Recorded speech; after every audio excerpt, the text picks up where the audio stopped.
let's go over the class rules really quickly. I want y'all to know that this class is designed for beginners, so everything will be explained in a clear and accessible way. Advanced questions are welcome, but I ask that we honor the pace of the room.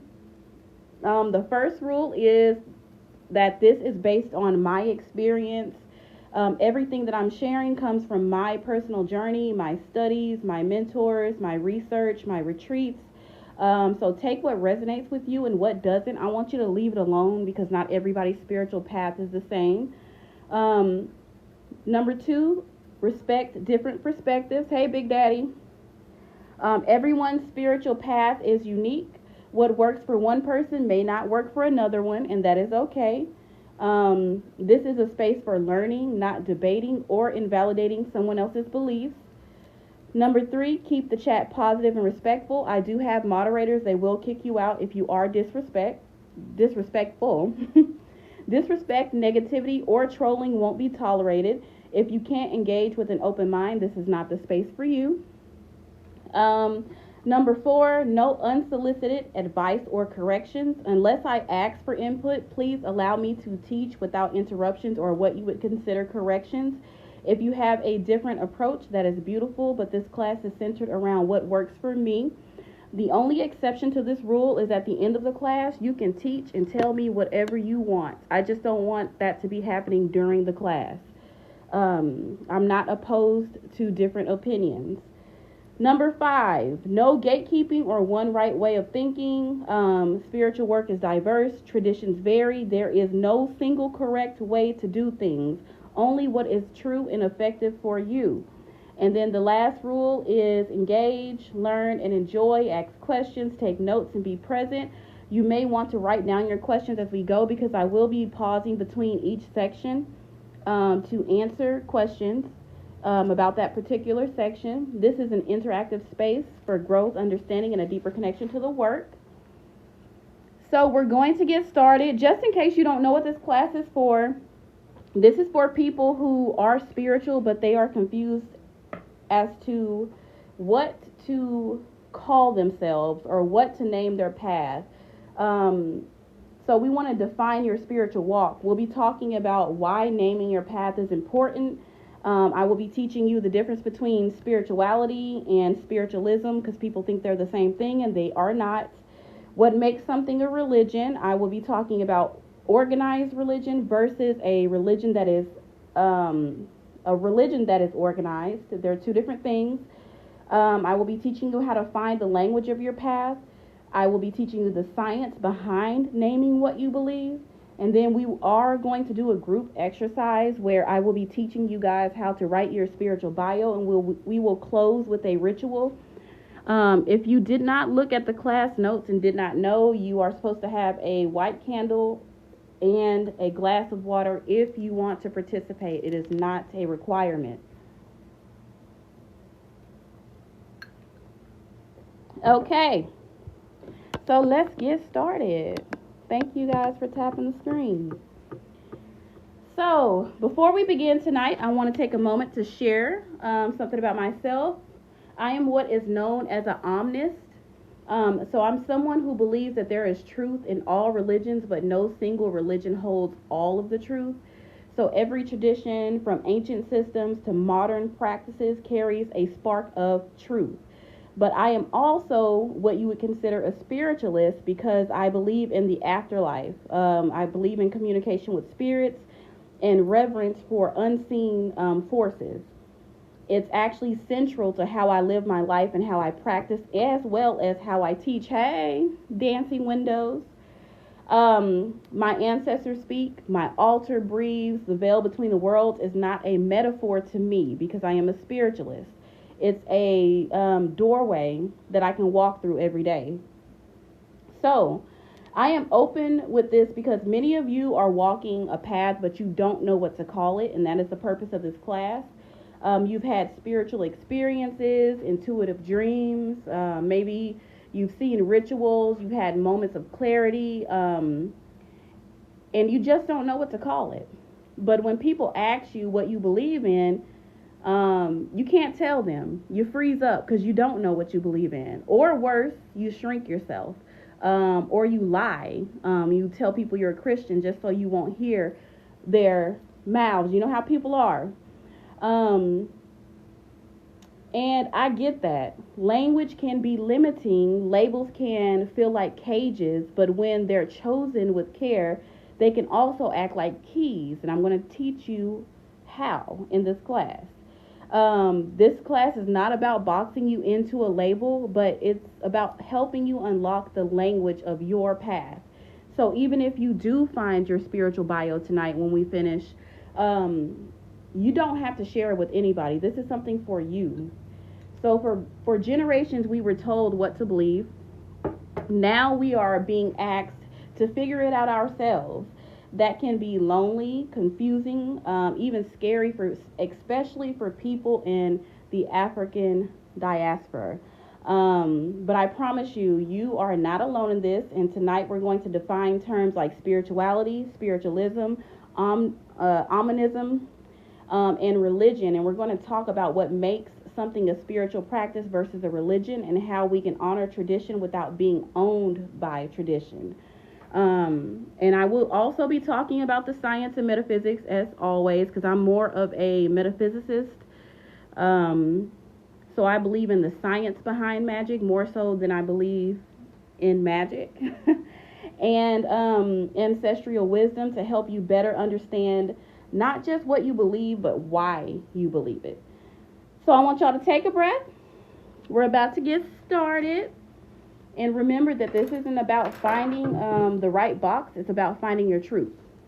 So if you feel like that this class is leading to like limiting beliefs, please believe that's not what I'm trying to do. If you stay for the whole class, you'll see.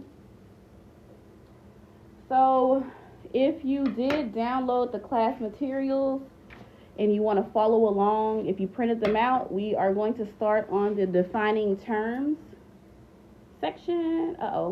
The one that looks like this. That's the one we're going to start with. If you did not download these and you are new, every time I have a class, I have stuff so you can follow along. And if you can't, I always put a little bit of information on the board so you can follow along. But you can always go back and look at the last, I think it's the post before my last post. You can download the pictures. Okay. So right now we're going to basically go over the language, because language is one of the most powerful tools we have in our spiritual journeys. It can liberate, affirm, and clarify, but it also can confuse, silence, and mislead people if they do not know their vocabulary. There are so many different words that get thrown around in the spiritual community. So this is basically, I want to help you learn the terms before we get started in the class. So in this section, we're going to slow down and look at the terms, spirituality, religion, witchcraft, atheism, and more, because a lot of people give these terms definitions, but they're not the actual real definitions of what they are. So what does the word really mean? Where did it come from? And how do I define it for myself? That's what we're going to do with this vocabulary list. And it's really not even a vocabulary list, it's a reclamation. Because once you name something with truth, you strip it of its power to confuse you. You make it yours. So we're going to start with spirituality. A lot of people can confuse the word spirituality with spiritualism. But spirituality is described as a personal connection to the divine, the universe, the Most High, your higher self, or the unseen world without needing to subscribe to a religion. But that's just the surface. So spirituality is your internal compass. That's the part of you that knows there's more to life than what you can see. And this is outside of religion. Keep this in mind. It's the part that feels the energy in the room before anyone speaks. It's the part of you that talks to your grandmother in your dreams, that burns candles at the altar, that cries during storms. Spirituality is the rationale, not the institution. So metaphysically, spirituality is the awareness of consciousness beyond your physical body.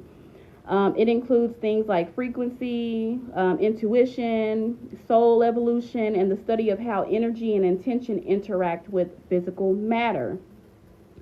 So this is like scientific fields like quantum physics. They're actually now beginning to echo what spiritual people have always known, that energy cannot be destroyed, everything is connected, and intention changes outcomes.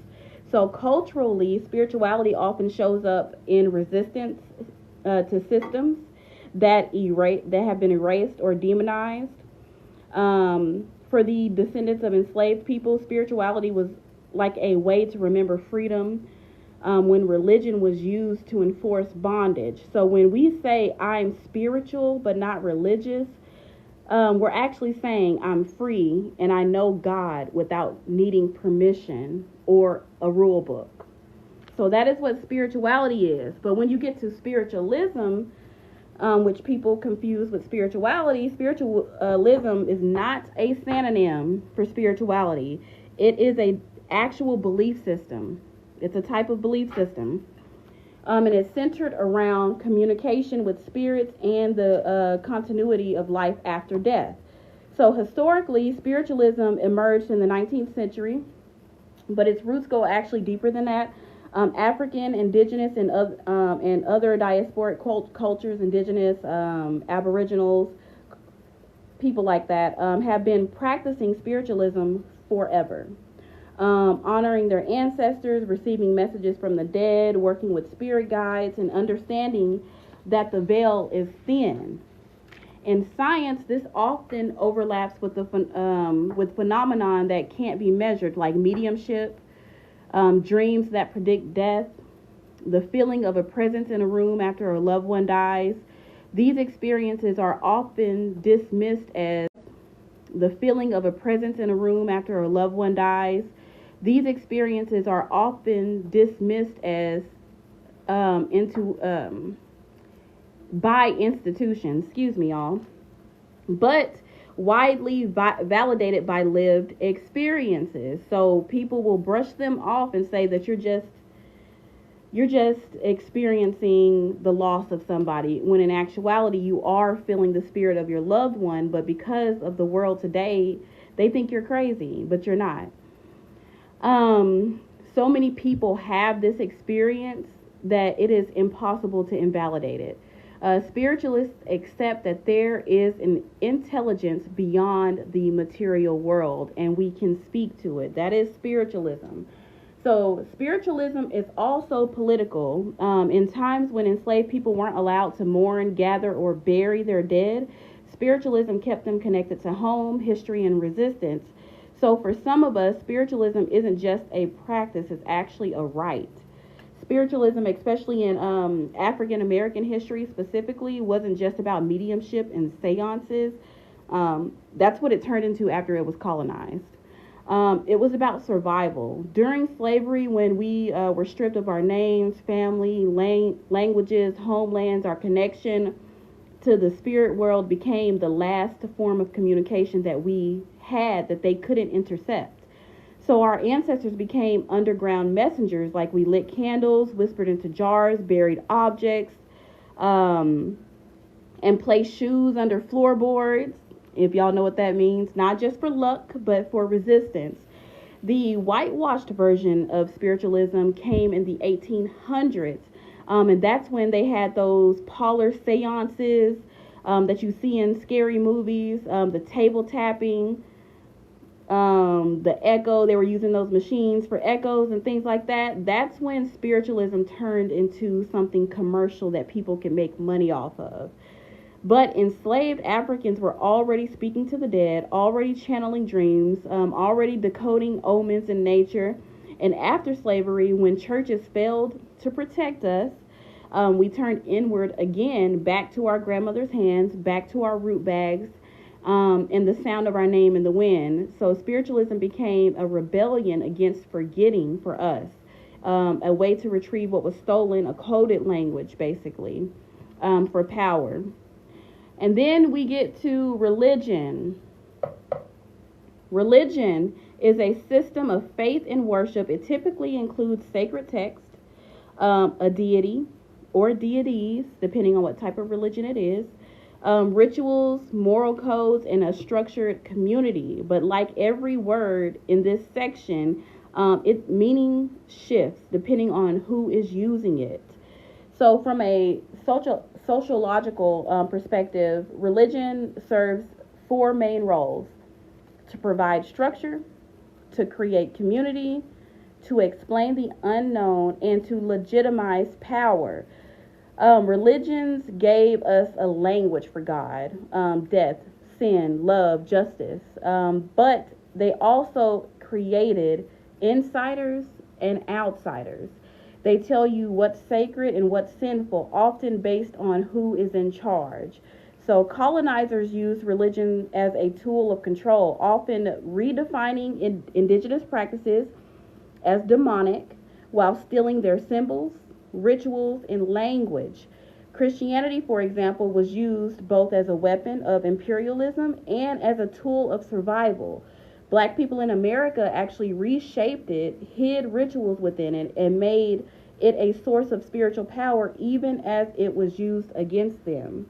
So not all religions are oppressive. I want y'all to, this is not a religion bashing class, because I will be going over the positive things about religion as well. But so not all religion is oppressive, but not all spirituality is free either. The key is understanding that religion becomes dangerous when it demands obedience instead of offering you connection. But when practiced with heart, it can offer grounding, beauty, and community. So if you are Christian and you are in a church that offers love, because not all of them are bad, I want y'all to keep that in mind. But we have seen so much of it being bad that it needs to be addressed. So now we're going to go to omnism. It's not on the board, but if you did print out the class materials, it is on that. I didn't have enough room to put all of these on here. So I told you I'm an omnist. Omnist. I don't know how to say it correctly, but it's okay. Y'all know what I'm talking about. It is the belief that all religions contain truth, but no single religion holds all of the truth. It's not a patchwork of half beliefs or confusion. It is a spiritual worldview rooted in discernment, curiosity, and spiritual maturity. An omnist is someone who can listen to the teachings of Jesus, study the wisdom of Buddhists, light a candle for the Orishas if you are initiated, meditate with different principles, and still feel grounded in personal truth. If you are practicing omnism, I struggle. It honors the divine truth because the divine truth shows up in every culture. So no matter the religion, no matter the culture, there's always some type of truth to the practices of those people. And it's often shaped by language, land, and legacy. What one tradition calls spirit, another might call chi, but the force is still the same. So we don't follow every religion. We just recognize that there are sacred threads running through each and every one of them. So for those of us who are from the diaspora of colonized lineages, omnism became a way for us to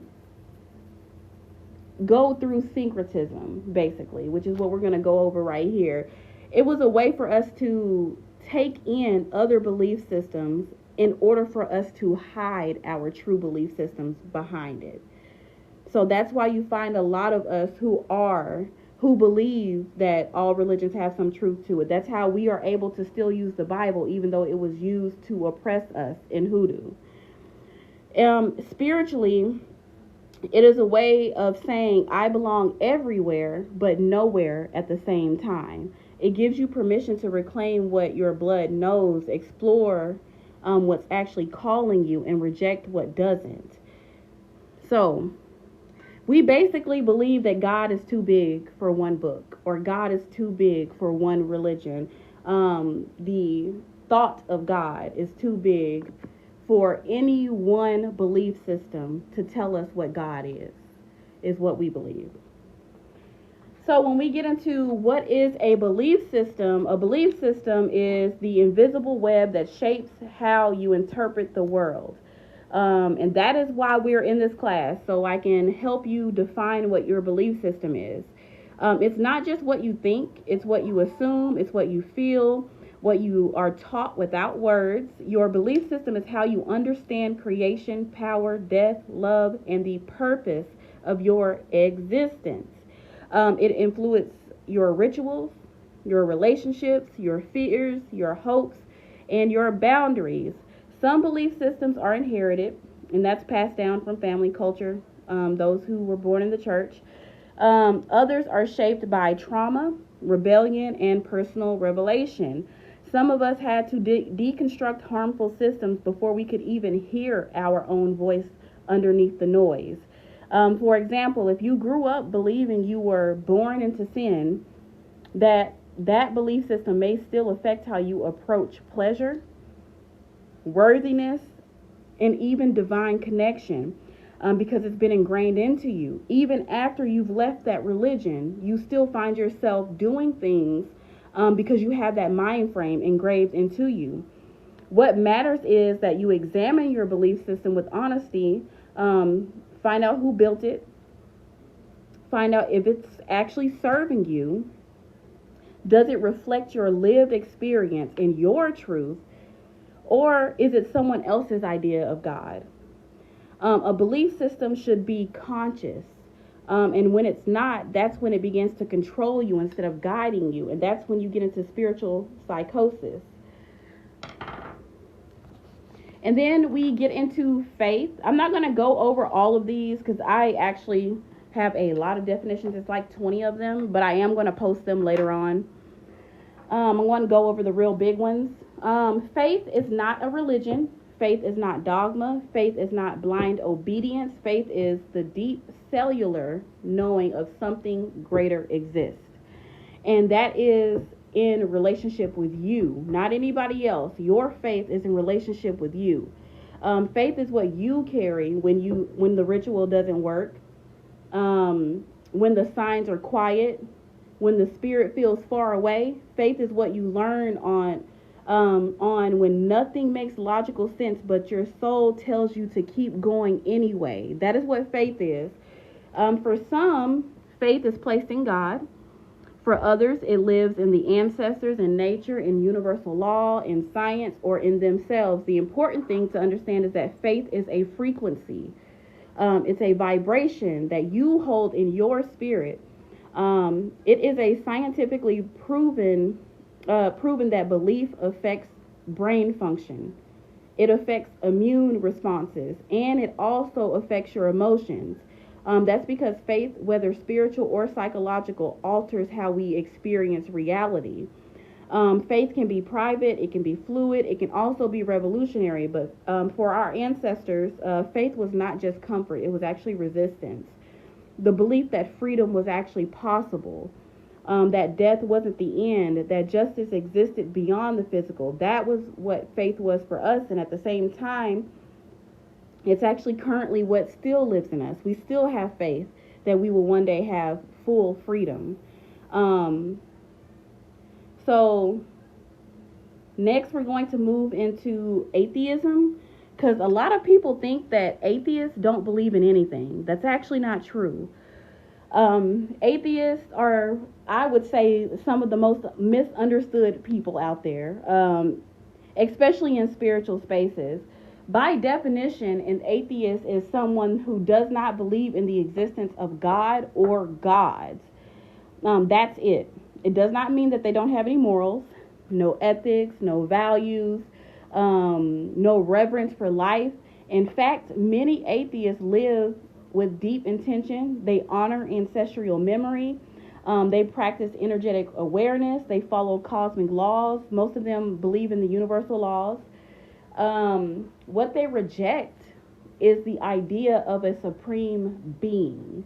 usually because of the way God has been weaponized so much over the centuries, not because they lack spiritual capacity.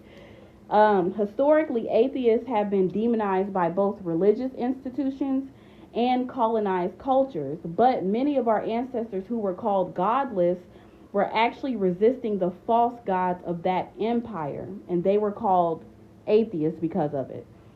And in modern times, many black and brown people reclaim atheism not out of spiritual emptiness, but as a way of rejecting the God of slavery, the God of genocide, the God of guilt and shame. Spiritually speaking, atheism is not necessarily the absence of spirit. A lot of people confuse that. It is just a refusal to name spirit in the image of an oppressor, or in the image that other people want. For some, it is the first step towards building a belief system that's honest, embodied, and just for them. So, next we will move to agnosticism, and then I'll go to mysticism, and then we will go to the next section. Well, I'll do witchcraft too. I'll do witchcraft, because that is another one that is often misunderstood. So agnostics live in the in-between. So if somebody says that they're agnostic, I can't say that word. They're basically saying, I don't know. They neither believe or disbelieve in God. They just remain open, uncertain. They're not decided. And while colonized religion teaches you to fear doubt, spiritual growth actually requires you to doubt sometimes. Agnostics often hold the most honest position in the room, if we are to be honest, not needing to be right, not pretending to have all the answers, and not rushing into dogma for comfort. This position is ancient. In African spiritual systems, questioning was not blasphemy. It was actually showing wisdom when you asked questions. The unknown was sacred, and it was okay to not define who God was. Agnostics may still practice rituals, connect to ancestors, or believe in energy. They're just not convinced that anyone fully understands what all of it really is. And in many ways, they're actually right. We don't know. Metaphysically, agnosticism aligns with the concept of spiritual humility. It says, I am aware of forces beyond me, but I do not need to name them to respect them. That's not a weakness. That's actually maturity, if you really think about it. So, I will do a short definition of mysticism, and then I'll get into witchcraft. So mysticism is the direct lived experiences of God, the higher power, your higher self, whatever you believe in. It is less about belief and more about union. So basically, there's no really a doctrine. It's just about what they encounter. So mystics don't actually need to be told about God because they have felt God. In the body, in dreams, in visions, during meditation, in nature, in silence, in suffering. So if somebody tells you that they're a mystic, it's because they have a direct channel to God. So if they say that, that's what they mean. So now let's talk about witchcraft, because they get it worse than anybody, I believe. They get it worse than atheists, to me. The definition of witchcraft changes depending on who you ask. And this is where spiritual literacy matters. When I'm speaking to someone who actually identifies as a witch, we're often talking about the practice of channeling energy through rituals, intention, tools, and nature. We're talking about working with herbs, spirits, lunar cycles, spell work, and ancestral memory. We're talking about sovereignty, sacred rebellion, and power in the hands of the people. But when I speak to Christians, especially those raised in extreme Christian spaces like Kojic, Baptist, I'm often reminded that they have their own definition of witchcraft. To them, it is the act of spiritually influencing people events, or outcomes outside of divine permission. But if y'all understood what witchcraft actually was, you know that they actually don't do that. Unless they're a chaos witch or something like that. It's very, very rare that you will find a witch that will do that. And by that definition, a whole lot of preachers, influencing people, events, or outcomes outside of divine permission. And if you really look at that definition, influencing people, events, and outcomes outside divine permission, by that definition, a whole lot of preachers are practicing witchcraft. When you stand in a pulpit and declare that someone will go broke or suffer, just like, what was his name, Pastor Anthony Mitchell did the other day, declare that somebody will go broke, for somebody to go broke, to suffer, or be cast into the hands of the devil because they disagree with you, that is a curse. That is spell work. That is manipulation cloaked in scripture. And if we're going to talk about witchcraft, we have to talk about all of it. So by that definition, Christians actually practice witchcraft because they do that all the time. Historically, the word witch was used to criminalize anyone, especially women, healers, indigenous people, anybody who dared to hold power outside the church or the state. Midwives were even murdered. Herbalists, root workers, seers, all of them were labeled witches by colonizers. They were either burned, hung, or enslaved. Witchcraft in that context was not evil. They were healers. They were actually healing their community. Spiritually, witchcraft is the technology of intention. It is the science of energy, the art of symbolism, the metaphysics of desire. It can be used to harm, and it can be used to heal, just like Christianity, just like religion.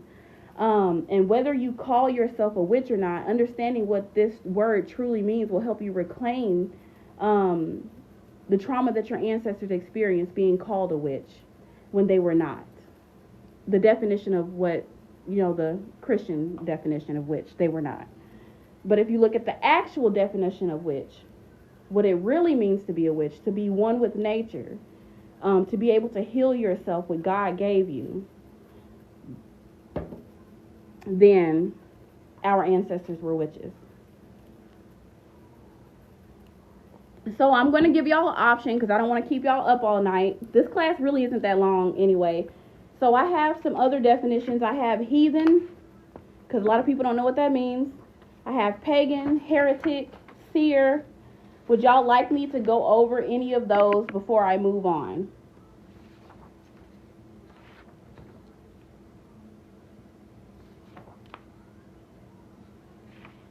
Okay. So we're going to start with heathen. So heathen was originally a word used to describe people of the heath. If you don't know what that means people who live outside the city, or outside of the main place where everybody lives, maybe in the woods or something like that. And they actually practiced old earth-based religions. It simply meant someone who didn't follow Christianity, and over time it actually became a slur used to dehumanize indigenous people, enslaved Africans, and anyone who refused to convert. But in truth, a heathen was often just someone who lived off the land, honestly, who honored the moon, the forest, the ancestors. In modern use, some people reclaim the word heathen or heretic to assert pride in their ancestral roots and resistance to colonized religion. Spiritually, it is a reminder that sacredness doesn't need a cathedral. Sometimes the most divine temples are actually in the forest, in the mountains, and in the woods. But that is what a heathen actually was. It was just somebody who lived off the land, outside of the city. If you don't know what a pagan is, everybody should know what that is. Like heathen, the word pagan was used to was weaponized. I don't know why I wrote that like that. My bad, y'all.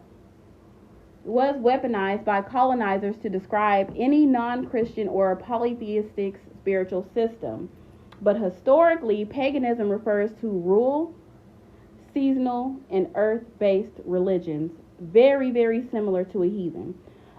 Systems deeply connected to nature, celestial cycles, and fertility rites. In modern times, pagan is often used as an umbrella term for systems like Wicca, Norse traditions, Druids is another one, and a bunch of other different reconstructed folk practices. Because of colonization, there are so many other ones now. But ATRs, which are African traditional religions, indigenous American spirituality, and hoodoo are often not considered pagan because we have different cosmologies. We actually do have one supreme being, and then we have lesser spiritual beings, basically. Still, the colonizers still call us pagans, even though we don't have multiple gods. And they were still burned, they were still banned, because they practiced something different. Now we will get to heretic. A heretic is someone who challenges the established doctrine of religious institutions. But in real terms, a heretic is often someone who tells the truth before the system is ready to hear it. So Jesus was actually considered a heretic, if you didn't know that. So was Galileo, Harriet Tubman, and every ancestor who dared to pray in a way that made sense to them. Being a heretic simply means that you refuse to worship someone else's God in someone else's way.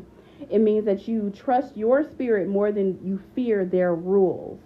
Many spiritualists, mystics, omnists, I don't know how to say it, are modern day heretics, people who were kicked out of temples just for hearing God differently. If you didn't know, hoodoo practitioners were actually kicked out of the black church, even though we built it. So to be a heretic is to be a threat to religious power, basically, not a threat to divine power. God doesn't fear your questions. Institutions do. Remember that. So that is it. Does anybody have any questions before we move on to religion versus spiritual practice? And so we're going to... Oh, I didn't put anything up there for that. Sorry, y'all. If you did print out the papers, it's this chart that we're going to go over now. I did a chart to show y'all everything. I printed this wrong in the wrong size, so it's kind of cut off. But if you did print out the class materials, we're about to go over that chart. Anybody have any questions? Let me look at the chat because I was trying to. It's all energy. Using it for bad or good is an individual choice. Yes, Miss Becca, that is right. There is good and bad in every single belief system on this earth. What's the difference between a root worker and an herbalist? There is no difference. And the reason that I say that is because there are root workers who just practice physical medicine. There are some who don't practice spiritual medicine. So a root worker is considered an herbalist, but not all herbalists are root workers, because a root worker is under the tradition of hoodoo or any African diasporic belief system that basically heals the body physically, spiritually, or both, using herbs, nature, and energy. Let me see if I missed any other questions. Jen, you said, as a witch, I appreciate you saying that. You're welcome, boo. I don't think I missed anything else. Let me see. You're welcome. Okay. So we will move to the next section, and y'all will be proud of me. I actually plugged my phone up this time. It is at 100% right now.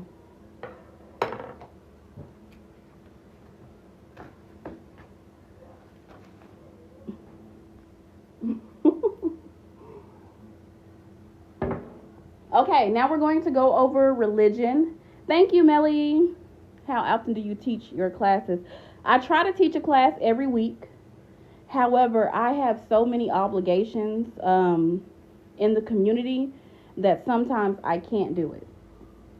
Thank you, Big Daddy. I was so happy that I remembered to plug it up this time.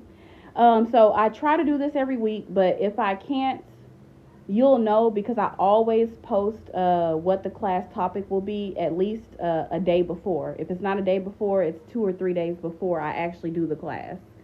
So just watch my page.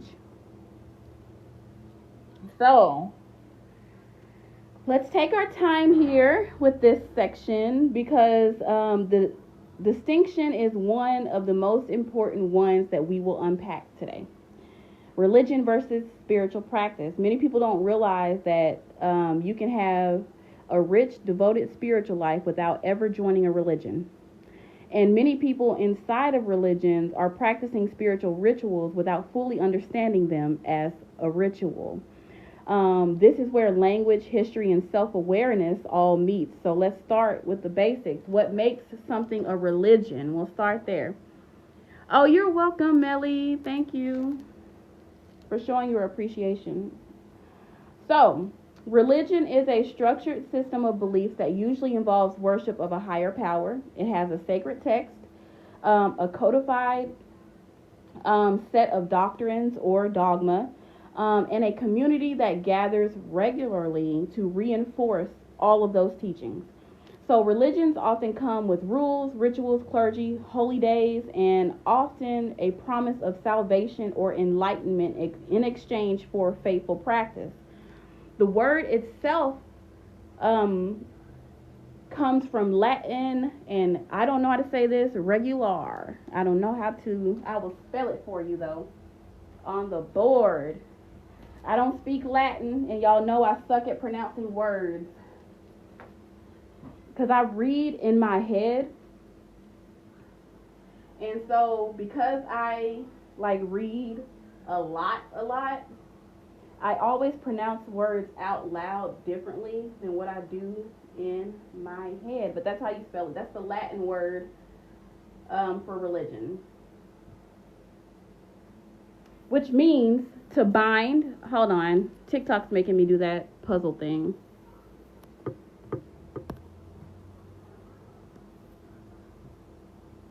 Okay. So that word actually means to bind, fast, or to tie back. So at its root, religion is something that actually binds you to a path. It's like a contract. It's defined. It's a rigid path with institutional authority. So keep that in mind. So religions are often passed through families, culture, or colonization. They usually involve external authority, which is a church, a holy book, a priest, or a leader. And because of this, religion often provides spiritual safety and belonging for some people, while for others, it may feel restricting or even traumatizing depending on how it's taught. Like I said before, religion is good for some people who do need structure, who need that. You can still get salvation in religion. That's why I said everybody's spiritual path is different. So even though I'm telling y'all all this stuff, keep in mind that religion does help some people if they find the right religious leader. So, where was I? Okay, so from a metaphysical perspective, religion creates a group energy field. I think they call them egregories. Have y'all ever heard that word? It's like a spiritual entity or consciousness, like a whole group praying to one thing, creating a consciousness. If you never heard of that, you ever watch Full Metal Alchemist? I'm an anime nerd, so. But that is a spiritual entity or a consciousness. It forms from collective belief. So I'm trying to figure out how to say this better. So, okay. So when millions of people believe in the same deity or follow the same scripture, that energetic pattern builds up in the astral and the collective consciousness. This is why religious rituals, whether it be Christianity, Islam, Judaism, or others, can produce real spiritual experiences. because the system holds energetic momentum because it's being fed by generations of belief.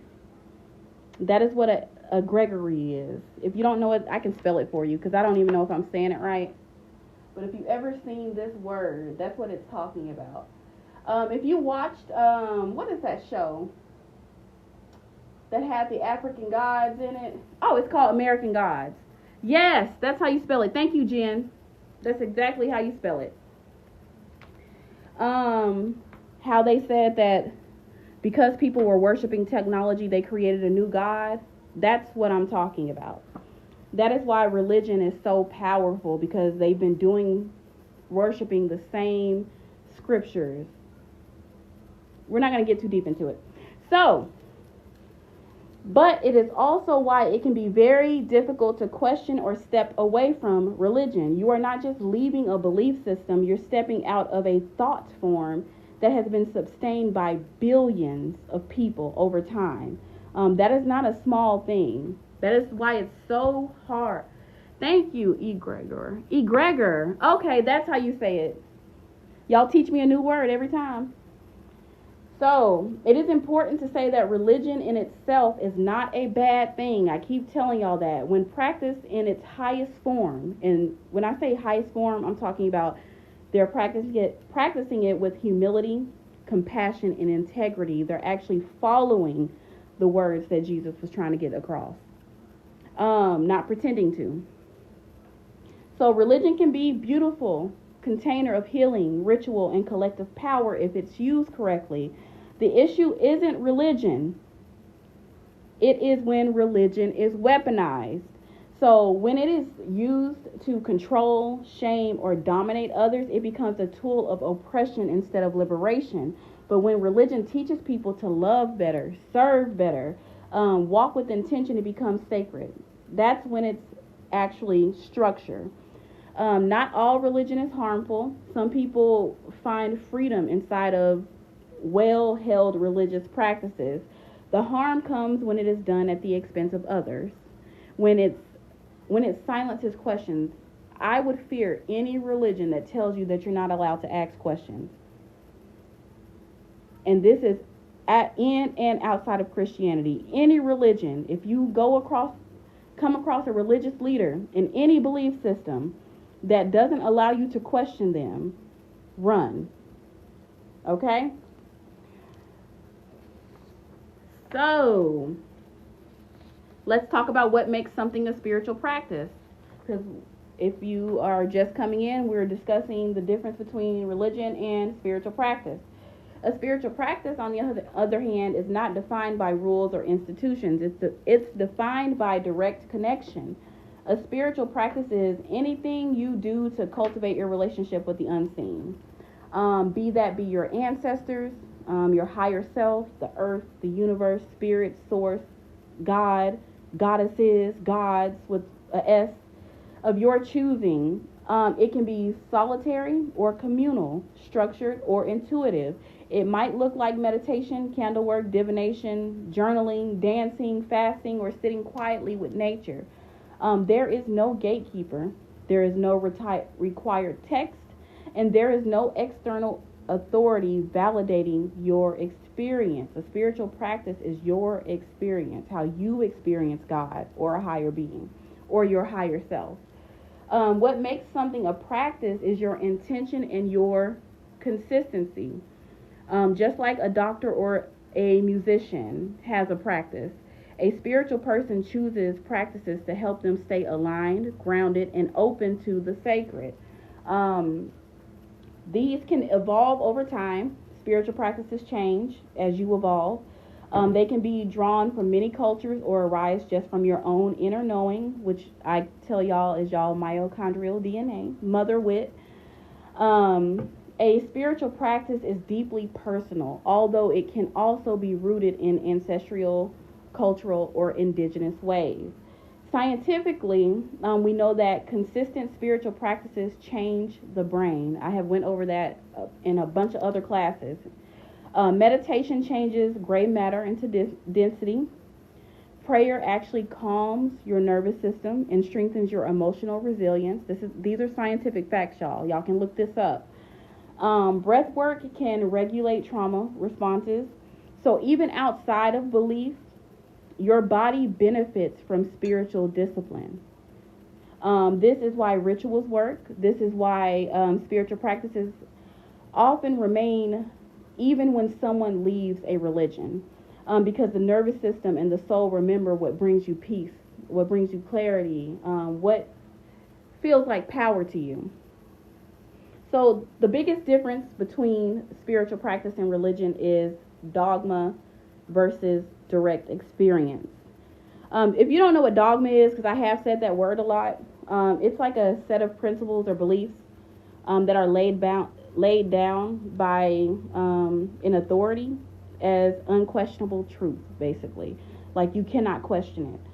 In religion, dogma is like the doctrines that you have to accept to be considered faithful, like the belief in one God, specific moral codes, or the idea of heaven and hell.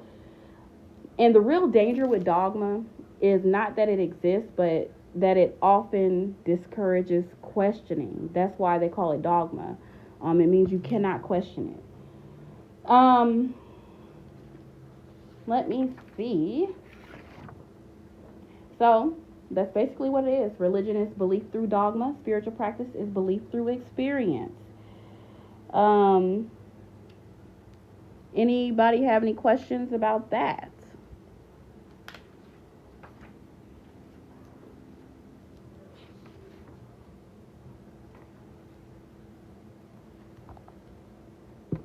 So let me see. Okay, I didn't put that up there either.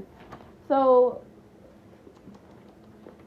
if you printed out the materials, we are now on organized religion versus a religion that is organized. We're on this page.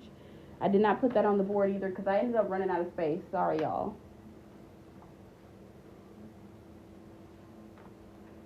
Did anybody have any questions? Yes, dogma is very limiting. You cannot question. Thank you so much, Cherish.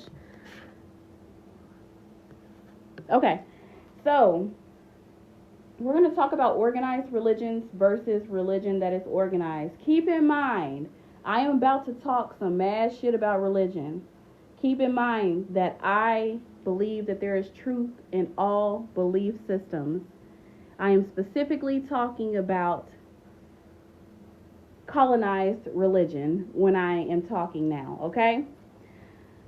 So, one of the most important distinctions we must make in reclaiming our spiritual identity is understanding the difference between an organized religion and a religion that is organized. Though they sound alike, they come from different intentions, histories, and power structures. And the reason that I'm even teaching this is because I posted a educational post maybe 2 years ago, and people are still commenting on it till this day, about the difference between hoodoo and the difference between voodoo. And I said something about voodoo being an organized religion. They mistook that I was saying that it was an organized religion and not a religion that is organized. So I feel like I need to teach people that the difference between an organized religion and a religion that is organized. Voodoo is a religion that is organized, but it is not an organized religion. And you're going to see why. So, an organized religion, because they tried to do me bad about that post, is what we commonly experience today. It is rooted in hierarchy. It developed in tandem with empires and governments, often with the explicit purpose of controlling populations, regulating morality, and consolidating power. These institutions typically create rigid doctrines, centralized leadership, and when I say that, I'm talking about like a pope, a priest, pastors, councils, deacon boards, things like that. And they demand conformity to a specific belief system. Historically, organized religions have often been used to justify colonization, war, and the erasure and demonization of indigenous spiritual systems. The Christian church during the transatlantic slave trade, during the Crusades, during the Spanish Inquisition, those are all examples of religion being weaponized through institutional authority. And I'm going to go over what institutional authority is here shortly. So, however, a religion that is organized is not the same as an organized religion. So ancient African, indigenous, the ATRs, ADRs, and Eastern traditions have long been structured, meaning they have rituals, they have priesthoods, sacred texts, codes of ethics, and ways of passing down wisdom. But these structures were usually communal, fluid, and rooted in the natural world. In many of these traditions, the divine was seen in rivers, trees, ancestors, and breath, not in buildings and not in books. These systems allowed for spiritual growth, personal interpretation, and evolving relationship with the spirit world on their own terms. Structure wasn't about control. It was about the sacred rhythm. It was about harmony, collective wellness, community. The key difference in organized religion and a religion that is organized is the intent. Organized religions often prioritize control, fear, and uniformity. A religion that is organized, however, flows with the people it serves. It provides guidance and spiritual governance without stripping away autonomy. It nurtures rather than commands. It uplifts the community, basically. So I wanted to highlight the tension between spiritual governance and institutional authority. Spiritual governance is leadership that emerges from wisdom, integrity, and ancestral calling. It is seen when we talk about elders, root workers, mystics, healers, who are accountable to spirit, not to an earthly throne. Get it? Not to the physical world. They are accountable to spirit. Institutional authority, however, often demands submission to man-made hierarchy, so the physical world. It replaces the voice of God or the voice of a higher power with the voice of an institution and punishes those who question it. An example of spiritual governance versus institutional authority, I can give y'all some real world examples. So let's say a village elder who guides the community through dreams, wisdom, and ancestral teachings. That's spiritual governance. Versus a bishop who enforces doctrine through threat of excommunication. That is institutional authority. Let's do a hoodoo or a root worker who receives instruction through spirit, intuition, and altar work. That's spiritual governance. Versus a church board that votes on what beliefs are acceptable. That is institutional authority. We can do a medicine woman who teaches herbal healing, spiritual law, and ritual through lived experience and sacred calling. That is spiritual governance. Versus a mega church pastor who preaches prosperity but is protected by wealth and legal teams. That is institutional authority. So the difference between spiritual governance and institutional authority matters because it affects how you actually grow in your spiritual walk if you do join an organized religion. One leads you back to yourself and your divine alignment, while the other demands loyalty to an outer structure. One says, listen to your spirit, and the other one says, obey or be cast out. We must remember that our ancestors survived by creating spiritual systems that were both structured and sacred, but they were not oppressive. The most powerful traditions are the ones that are rooted in relationship, not rule books. And when we begin to name our path, which we're going to do now, it's vital that we ask, am I walking towards liberation or control?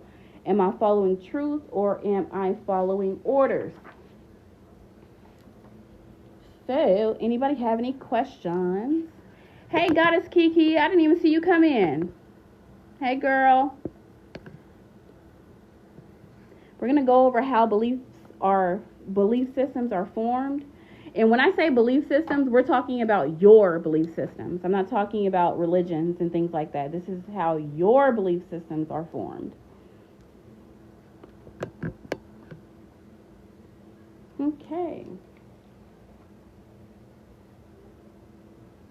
So belief systems, did anybody have any questions? You're welcome. Okay, I'm going to go ahead and move on. And if I see somebody type something, I'll stop. Belief systems do not appear out of nowhere. They are shaped over time through a combination of personal experience, cultural exposure, survival, and ancestral memory. Most of us are taught what to believe before we ever have a chance to know what we believe. Understanding how belief systems form can help you untangle the parts of your path that are truly yours from the parts that were inherited or imposed on you. So, cultural inheritance versus personal revelation. So, one of the most common belief systems take root through cultural inheritance. This means the beliefs were passed down through family, tradition, or social expectation. You believe what your grandmother believed, basically, is what that means. Or you follow a religion your parents practice because it's presented as the way, the only way. Cultural inheritance can be a source of spiritual grounding and wisdom, but it also can be a form of spiritual stagnation if you never question it. On the other hand, personal revelation is when beliefs are shaped through direct experience. This is dreams, synchronicities, inner knowing, spiritual awakening, even suffering, unfortunately.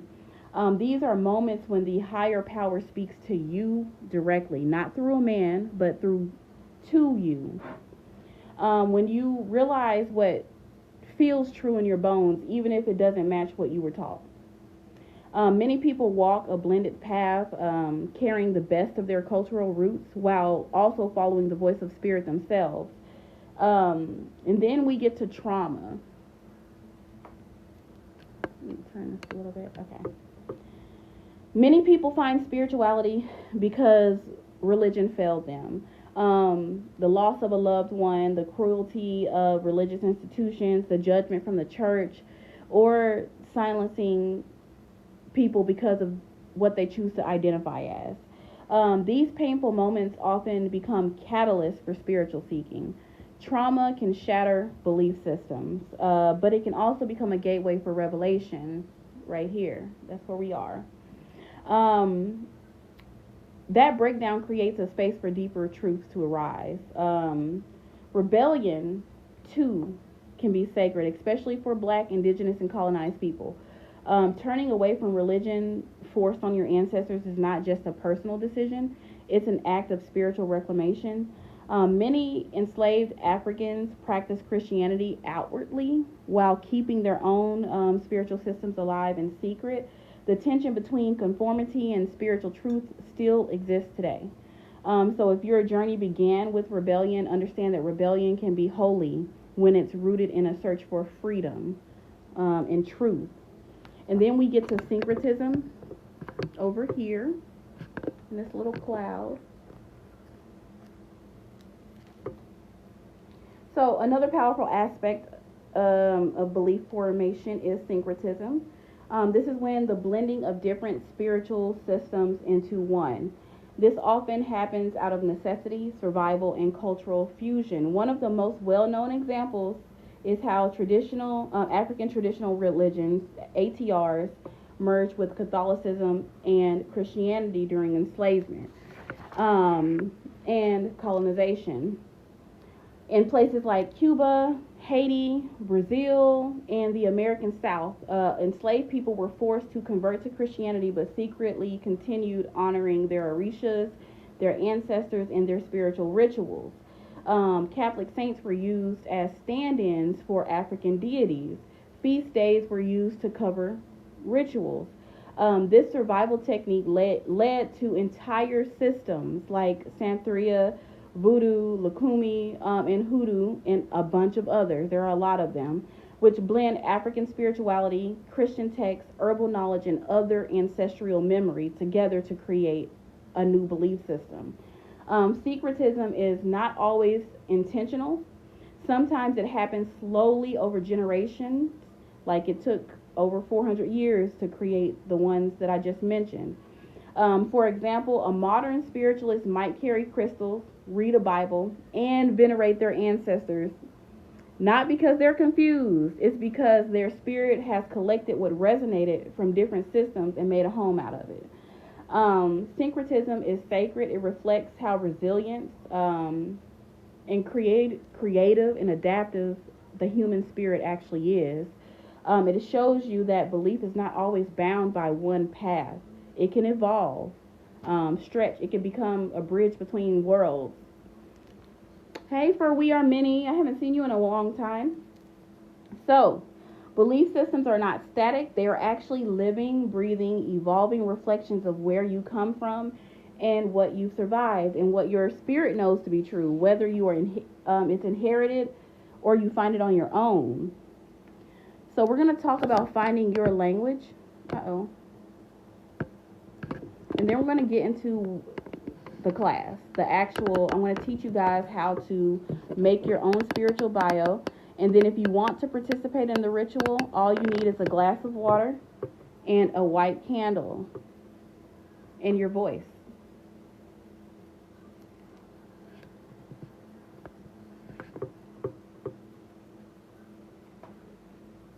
Okay. Any questions before I go into finding your language? Also, if you don't have a candle, you don't have to have one. That's just to call in if you do believe in ancestors or things like that.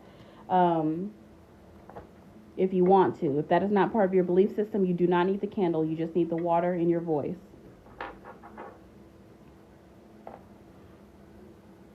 ATR is African traditional religion. ADR is African diasporic religion. And some people say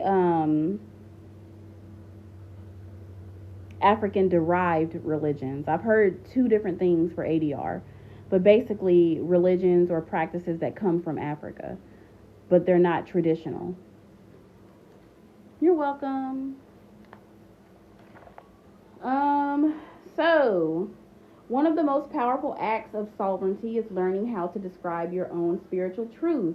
When you strip away church language, can a person use tap water? Yes, you can. Water is water. Where was I? When you strip away church language, trends, family pressure, and popular teachings, what remains? That question is the starting point to finding your spiritual language. So finding your language is not about performance. It's about clarity. It's about discovering how you communicate with a higher power or self, what you believe about the unseen world, what tools, spirits, and truths feel like home to your soul. This journey is especially important for those who experienced religious trauma, spiritual displacement, or are walking a blended path, because a lot of us practice a lot of shit. Without language, you feel unseen. Without language, you may unconsciously defer to systems that don't actually reflect who you are. The goal of this section is not to force a label on you, but to offer tools for articulation, so you can claim your spiritual walk with confidence. So these are what I'm going to go over now are prompts basically to help you design and clarify your inner beliefs without judgment. So after each one, I'm going to read them, and I want y'all to actually think about these questions. Write them down. Write down your answers if you want to. These are the questions that you're going to need to create your spiritual bio, so ignore these right now. So, the first question is, what does spirit mean to me?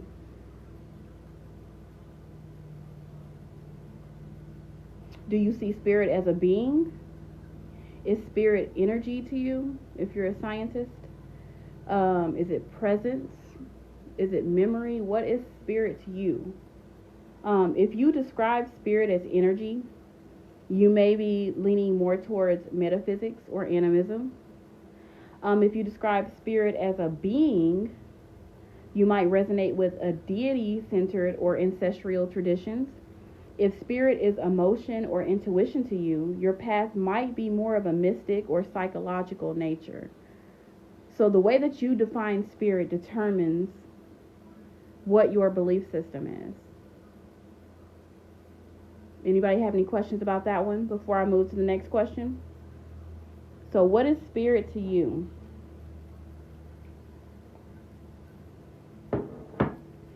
The next question. Do I believe in a higher power? If so, what is its nature?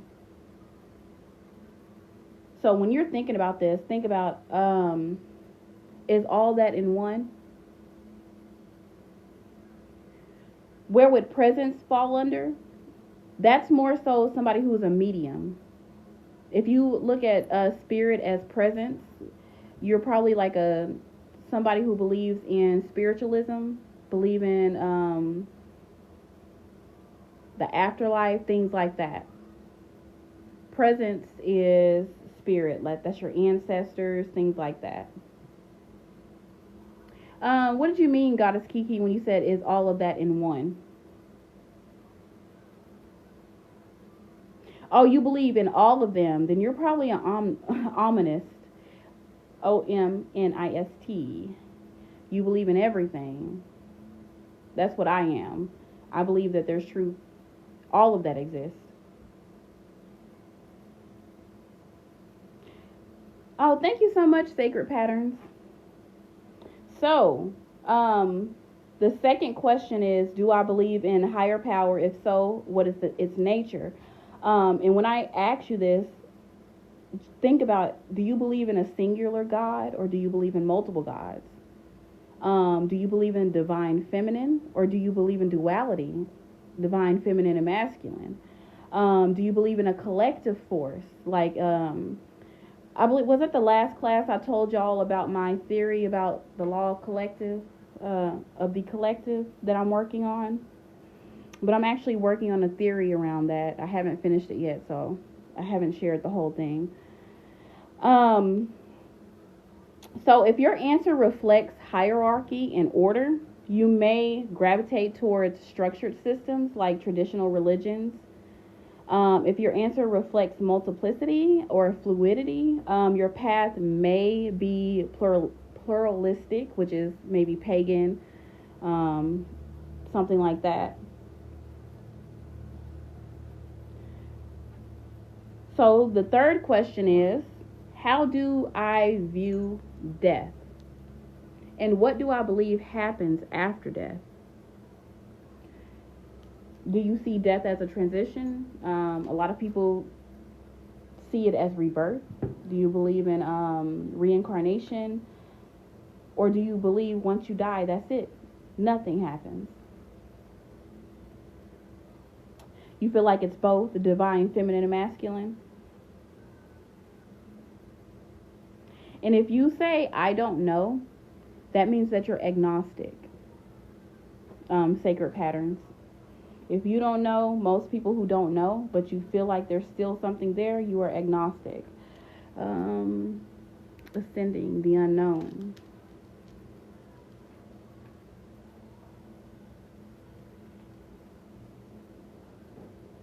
So, seeing death as a transition may indicate ancestral beliefs, reincarnation, or spiritualism. Believing in a final end could point to agnosticism or philosophical spirituality.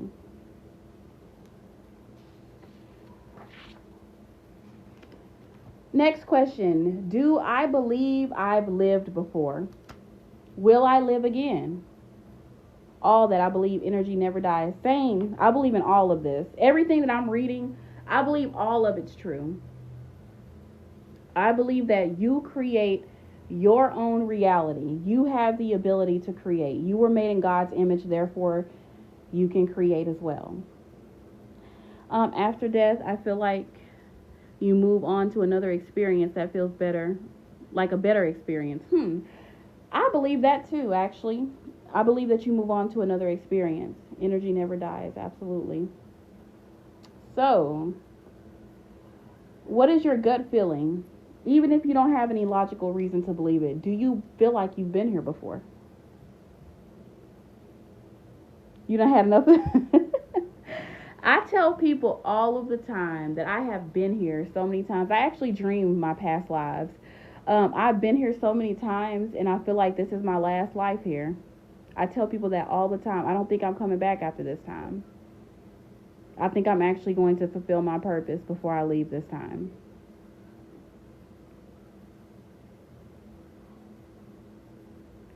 You don't know why?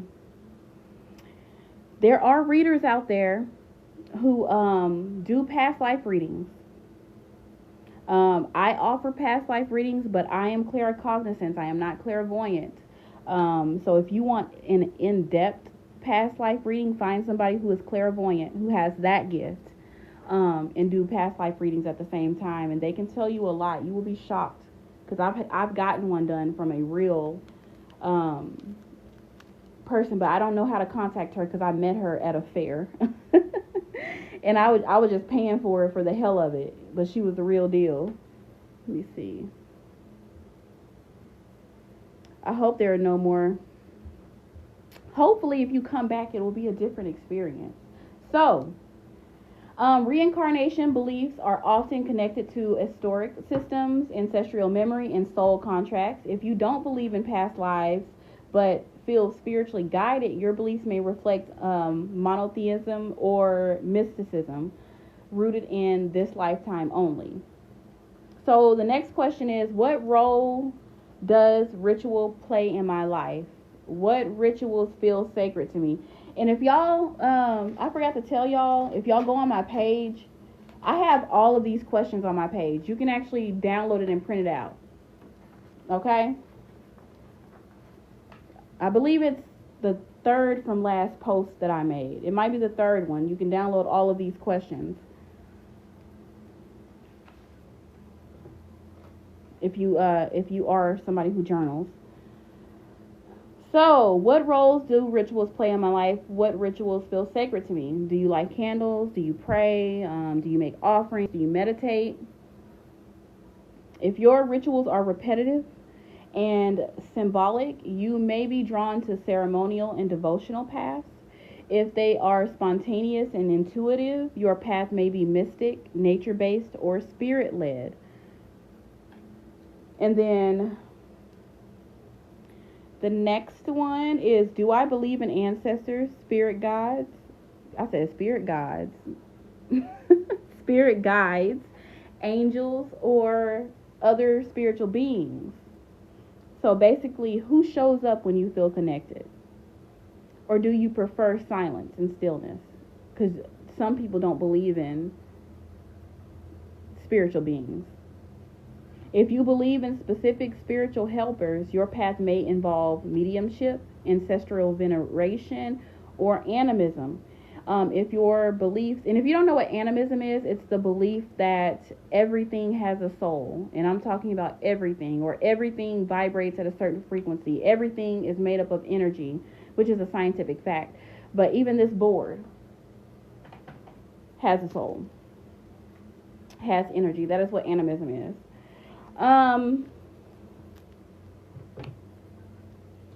Where was I? What question were we on? Oh, okay. If not, your beliefs may be philosophical, internal, or focused on higher consciousness rather than personified forces. That's you, Fame. So, number 7, what spiritual practices make you feel most connected? Now, when I say spiritual practices, prayer, music, nature, scriptures, dancing, dreams, what makes you feel the most connected? Your answers here to help you define your spiritual language. For example, if you feel connected to nature, that might lead you towards green spirituality, kitchen witches, elemental magic, things like that. Feeling connected through dreams may point towards mysticism, divination based practices, things like that. Massage, meditation. That sounds like energy work, energy worker for those saying meditation and things like that.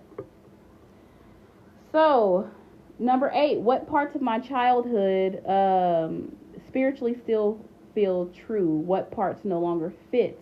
Can you name what still resonates and what never did? Keeping certain childhood beliefs may mean that your path is rooted in spiritual evolution rather than rejection. Letting go of most of your childhood teachings might indicate a deconstructive journey or a spiritual rebirth. Either is valid. Both of those are valid. Teachings might indicate a deconstructive journey or a spiritual rebirth. Either is valid. Both of those are valid.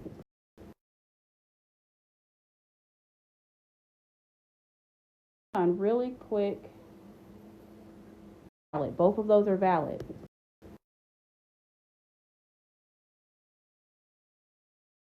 On really quick. Okay, I'm back. My bad. So,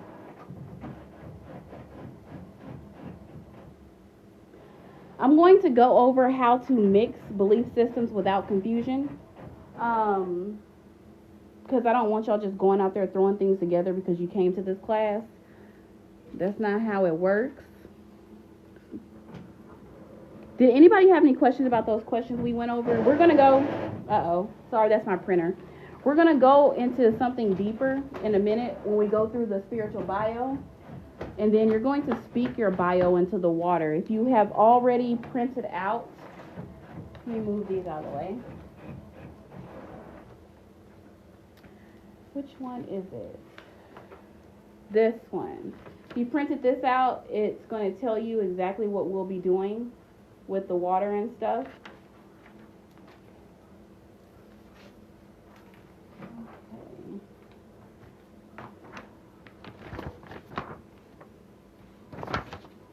So I printed out some extra stuff. If we had time today, I was going to go over, but I forgot to print it off, and I just remembered in the middle of talking to y'all. Because it looks like we're going to finish extremely earlier than I thought, so I might go over this extra stuff. Okay. Let's get back to how to mix belief systems without confusion. So, you are not wrong for resonating with multiple belief systems. Many people feel called to more than one tradition because our souls are actually layered. Our ancestors come from different places. We're all pretty much mixed now, especially if you are African American or displaced. You get called to so many different things because you have so many bloodlines running through you now, basically, is what I'm saying. And our personal experiences also shape our needs. So blending spiritual practices is not confusion. I don't want you to think that you're spiritually confused. You're actually constructing or trying to organize everything that you have within you, all of your ancestors. You are building something new with ancient parts. But building without a blueprint can cause frustration, and it can also lead to spiritual psychosis. Mixing too many things together can lead to spiritual psychosis, okay? So before mixing beliefs, you must know their source. Y'all have to do research. Let's say you love burning candles, burning crystals, and praying to God. On the surface, that might look like a random mix, but it's not. Each piece has a spiritual lineage. So candle burning can be found in Catholicism, African traditional religions. It can be found in hoodoo. It can be found in folk magic around the world. Crystals are used in metaphysics, energy healing, indigenous belief systems, and New Age spirituality. Praying to God is part of Christianity, Islam, Judaism, and many personal faith paths. Understanding origin doesn't mean that you must join the religion it comes from. It means that you are aware and respectful. For example, if you use Florida water, know that it has Afro-Caribbean roots, and that is often used in ancestral and cleansing work. A lot of people don't know that. If you burn sage, axe if it's appropriate for your path, and explore alternatives like rosemary, lavender, or pine if you don't follow native traditions. That's why I sell way more than sage. I have so many different types of smudge bundles because there is a stigma around burning sage because of basically YT people manufacturing it when the money should be going to Native Americans. So that's why I buy my sage sticks from Native Americans, and then all my other smudge sticks I get from other places.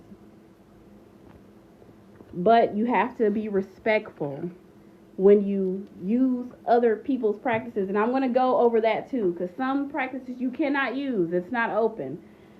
So we're going to go into defining your core beliefs. So you can have a bunch of beliefs. You can have a bunch of different practices that you want to practice, but it's important to label your core beliefs. So before you combine anything, ask yourself, do I believe in one God, many gods, or divine energy? Do I connect more to ritual, nature, meditation, or study? And that was the point of me asking all those questions earlier. Do I want spiritual structure, or do I need something more fluid? If you believe in ancestral spirits, intuitive connection, and earth-based power, then blending African traditional practices, if initiated, mysticism, and metaphysics might feel natural to you. But if you believe in one creator, you also love crystals and meditation, your blend might be Christian mysticism. Yes, that is a thing. There is a such thing as Christian witches too. Or omnism. I'm going to learn how to say that word one day. With metaphysical practices. So don't force a label just yet. Just look at the themes and see what resonates with you. Are your practices about healing, connection, wisdom, ritual, power? What is your foundation? That is when you find what your core beliefs are. Then you move on to let the spirit, not the ego, choose. So confusion usually comes from mixing things for aesthetically or trending based reasons. That is when y'all get into spiritual psychosis because y'all just start practicing shit because it's on TikTok. Spirituality isn't about what looks pretty or looks cool. It's about what feels aligned with you. If you're using a tarot deck just because it's popular, but it makes you anxious, you're setting yourself up for failure. No, you're good, boo. You okay, Brittany? It's about what feels aligned. If you're using, I already said that. The tool is not right for you. If ancestral prayer brings you peace, but you ignore it because it's not mainstream, you're actually disconnecting from your power. Some people do not feel right praying directly to God. And most people who feel that way is because they came from Christianity. They're so used to praying to Jesus, to God through Jesus, or through a man, through their pastors. And so they don't feel right praying directly to God when they leave religion. And so they use their ancestors to pray instead. But you have to find what works right for you. Because if you don't listen to your spirit, you're disconnecting your gifts. Remember that. Always ask yourself, what practice makes me feel spiritually safe, guided, and connected? If you feel terrible about doing something, more than likely that is not your spiritual path. You're just doing it because you see somebody else doing it, or because somebody else told you that it was right. Release anything that makes you feel unsure, pressured, or disconnected, or you will end up in spiritual psychosis. And I've seen it happen. Even if others swear by it, if it does not align with you, do not do it. Next, create a personal ritual language. When you're pulling from multiple systems, it helps to create consistency in how you practice. Even if your tools are different, you can even write it, because most practitioners keep journals so they can keep up with what they're doing. You can create an opening, so you can light a candle, calling the spirit, calling your ancestors to center yourself. The second thing you need to do is find your connection, and this is when you find your tool. What are you using? Cards, pendulum, prayer, journaling, meditation. Next is the action, and then I can write this down, because I don't think I put this on. I don't think I did. We've already went over. Did anybody need the board before I erase this? So y'all can.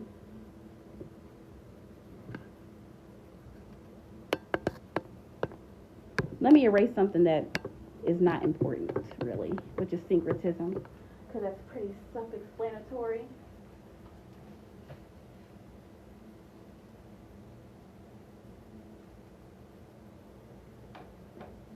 So this is basically how you create your personal ritual language. First, you're going to find your opening.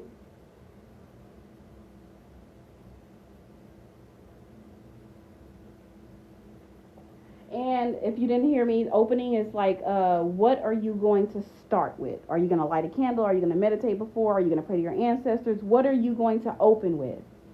Then you're going to find out, what are you going to use to actually connect to spirit? Are you going to use a divination tool, which is cards, pendulums, things like that? Are you going to pray? Are you going to journal? Are you going to meditate? Then the third thing is going to be your action. This is when you perform your ritual. So is it going to be a bath? If you're a witch, is it going to be a spell? Is it going to be an offering if you are including your ancestors in your connection or your opening? Is it going to be a reading? Are you going to give yourself a reading? Or are you going to do energy work? And then always close everything. I don't care what belief system you are in. You need to close whatever you're doing. This is when you say thank you. That is a close. Offer water or smoke, or ground yourself with breath and nature, but always close yourself. You can do that with a Bible verse and a crystal. You can call on angels. You can pour libation. What matters is that you feel connected and grounded. But that is the 4 things you need to do to create a ritual. That's the 4 steps of rituals. So I want to give y'all some examples of blended paths that I have ran into in my lifetime. Well, not my lifetime, in the last maybe 15, 20 years.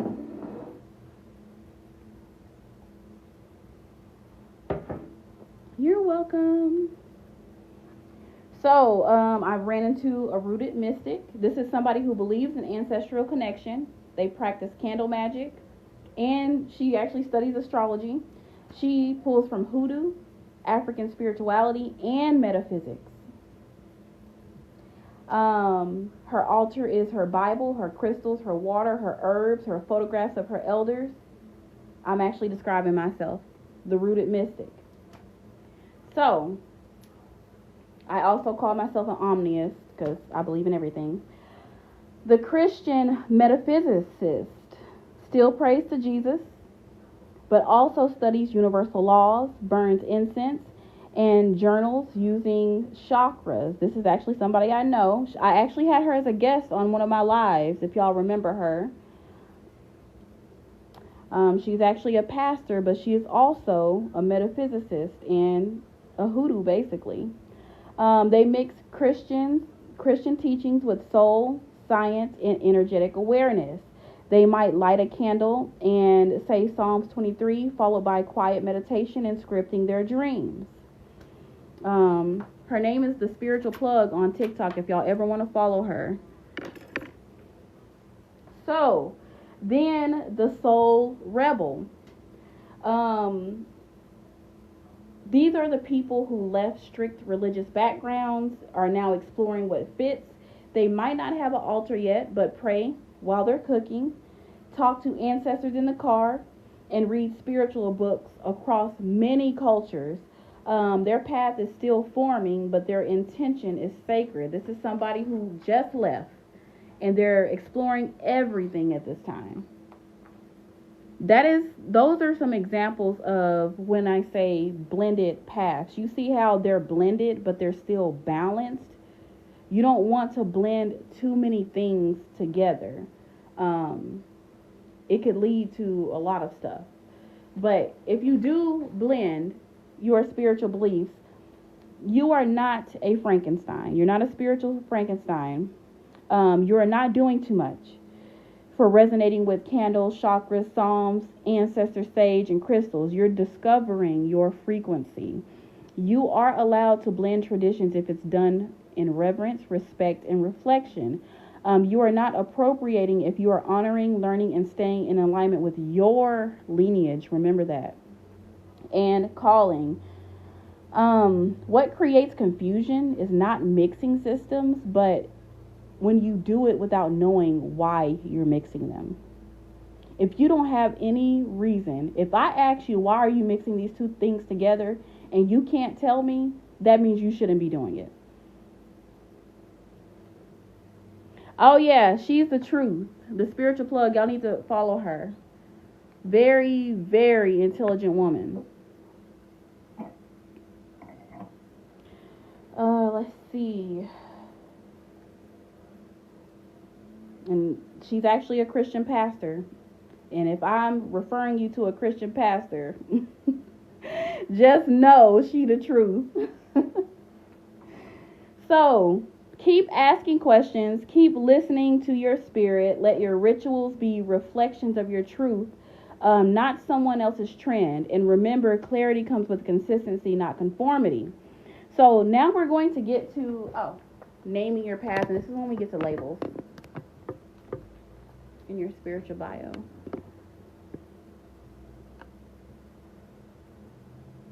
For many of us, spiritual labels, I'm going to sit down for a minute. My feet hurt.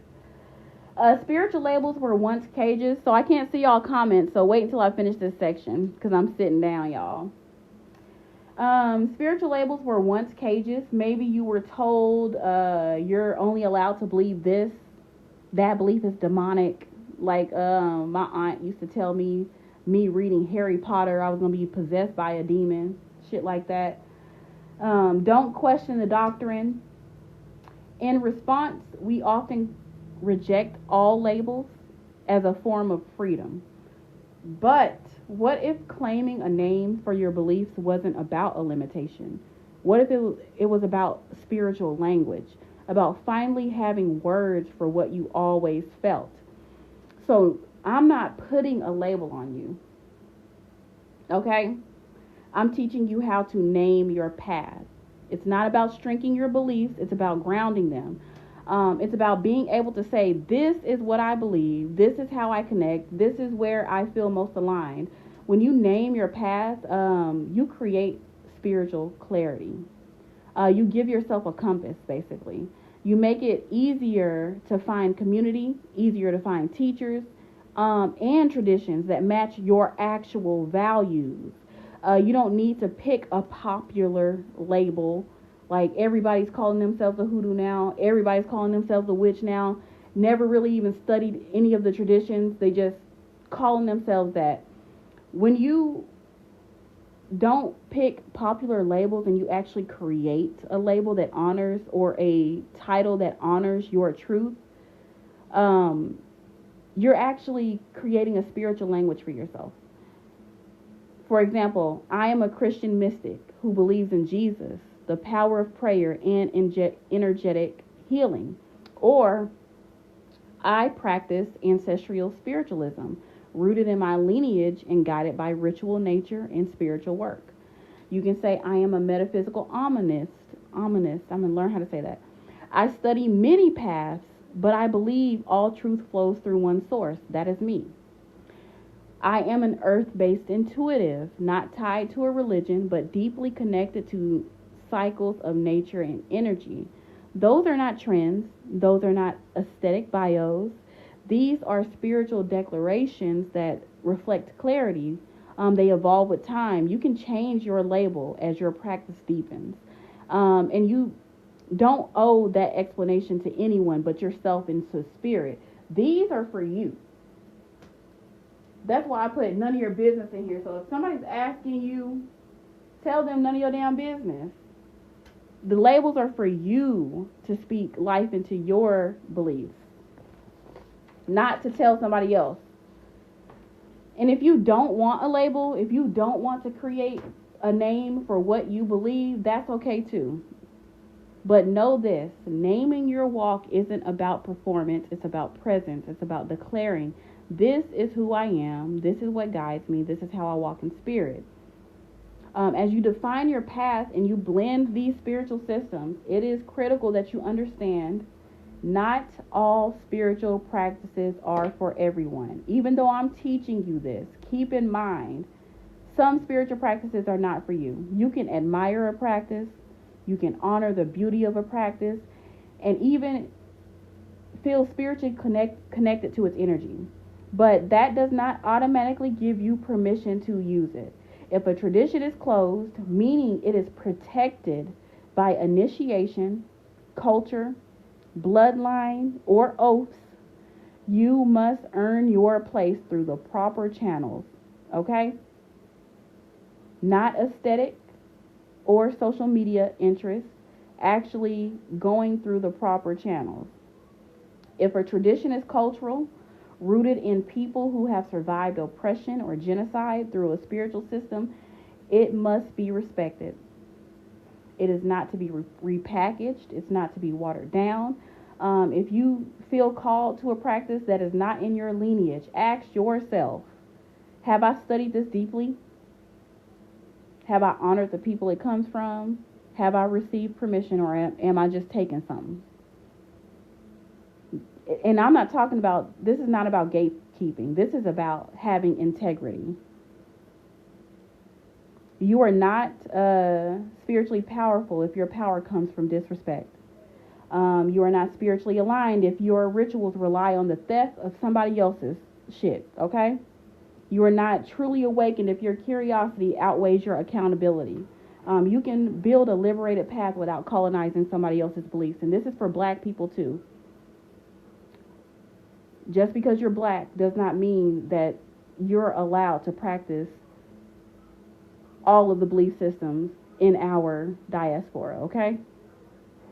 I'm not just talking to white people. I'm talking to everybody. There is room for everyone to heal, grow, and walk in power, but there is no shortcut around reverence, okay? Honor these traditions. You can name your truth and still honor traditions. Just remember, always build your path with humility. Just have respect, because that's something that's just totally lacking. Like, me getting on TikTok was a culture shock. I will tell you that for sure. The amount of fucking disrespect that I see on this app every day, I don't even scroll no more. The people that are my mutuals, like if I sent you a friend request or whatever you call it on TikTok, yeah, they call them mutuals on TikTok. If I made you a mutual, those are the only people. I do not scroll on my For You page anymore because people be pissing me off. Not everything is meant to be practiced by everybody. So I do want to go over the science of all of this really quickly, and then we'll move into the spiritual bio, where you actually write your spiritual bio. So one of the most important truths that you'll learn on your spiritual path is that your brain is wired to seek a definition. It is part of your biological design to try and name, sort, organize, and assign meaning to everything that you encounter. From the time that you are a baby, your nervous system is working in overtime to make sense of the world through sensations and repetition. And even as an adult, when you begin your spiritual walk or step outside the bounds of organized religion, your brain still demands structure. That's why it can feel so unsettling, even disorienting, to suddenly have a name for what you believe.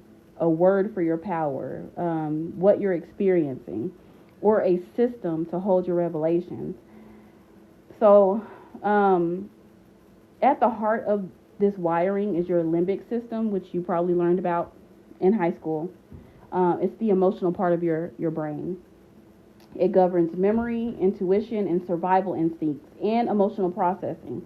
It stores spiritual experiences in the same place it stores trauma and love. All of that is stored in the same place in your brain.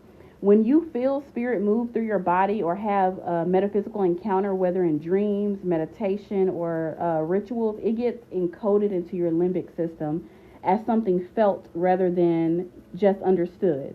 Your brain then works with your frontal lobe, especially the prefrontal cortex, to assign language, context, and logic to that experience.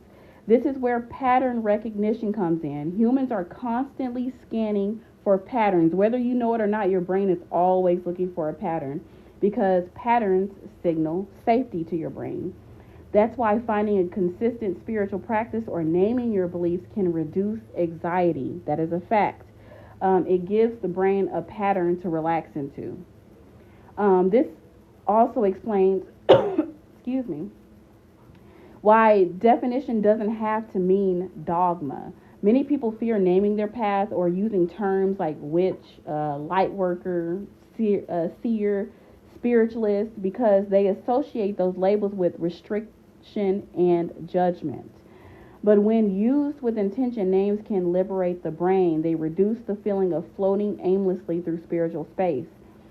They give a shape to your experience without placing you in a box. And most importantly, they help your brain store spiritual insight more efficiently.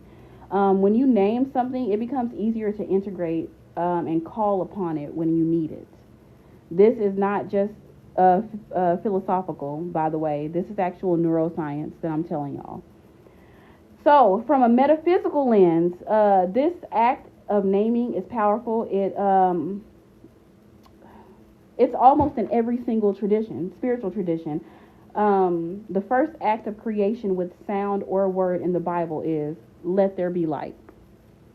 In Kemetic teachings, it was the breath of speech of, I think it's Ptah, Ptah, I don't know how to say it.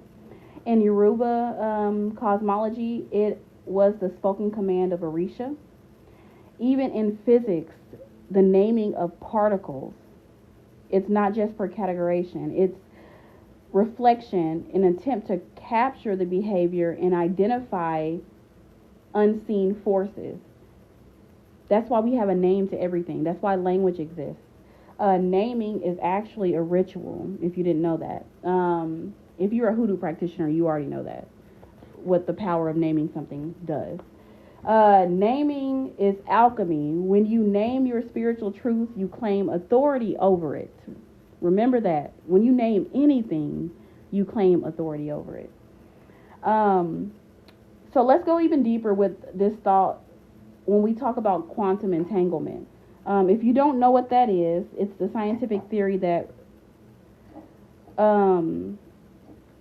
two particles, even separated by a great distance, can still be connected. The state of one particle immediately affects the other, no matter how far apart they are. This is not just about atoms. I'm talking about spirit. Even though I'm using scientific language, I'm talking about spirits. It's about the way that you feel when someone prays for you across the globe. Or if you, now they do distance Reiki, that could be an example of quantum entanglement as well. And when your ancestors whisper in your ear before danger comes, they're actually reaching out to you from a whole nother dimension. I don't know what other way to put it. Another dimension is what I'm gonna call it. We are entangled with the universe, basically. And to engage with that entanglement, we need a way to describe it, access it, and walk with it consciously. Because if you don't know what to call it, how are you going to connect to it? That's where language, ritual, and naming come in. So when your brain longs for something to call what you believe, it's not a sign of weakness or correcting or labeling yourself. It is your body asking for alignment. It is your nervous system requesting order in a spiritual space that can sometimes feel chaotic, especially for those of us who are called to different spiritual practices. It could get chaotic if you do not organize and find your core beliefs. Your ancestors were scientists. Your ancestors were spiritualists. They observed the stars. They named them, even though all of that shit was stolen from us. They tracked the moon and built calendars. They sang songs with coded meanings and documented medicine through oral tradition. You are allowed to do the same exact thing, and you have that knowledge on how to do it in your blood.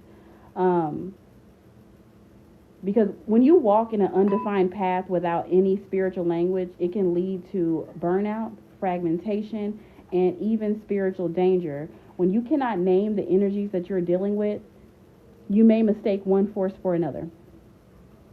That's how you invite. When people don't know what to call something and they're fucking with stuff that they're not supposed to, that's when you end up calling in these deities and these spirits that end up messing up your entire life or causing your demise physically. I don't know if I can say that on TikTok live, but can unalive you. That's what happens when you call things without knowing the actual name of it. So when we avoid learning systems because we fear being boxed in, we may be unknowingly repeating cycles that already have names and cures. Naming your practice defines your beliefs. That's why I told you need to research everything that you're practicing and find out where it comes from. Because it might already have a name. And you're calling it something else and inviting in the wrong thing.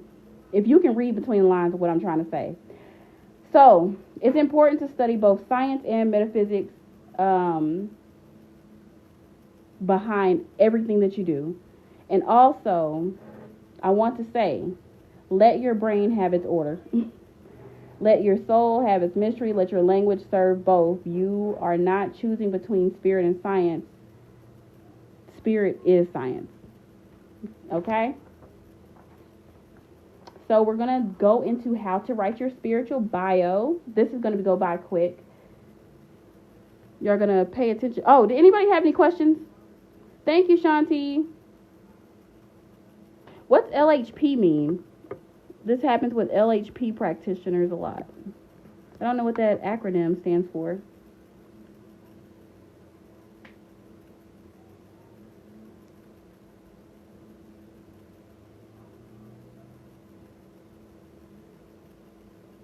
Left-handed path. Oh, okay. I'm a two-head, so I'll work with both of my hands. It depends on the situation. I can get active.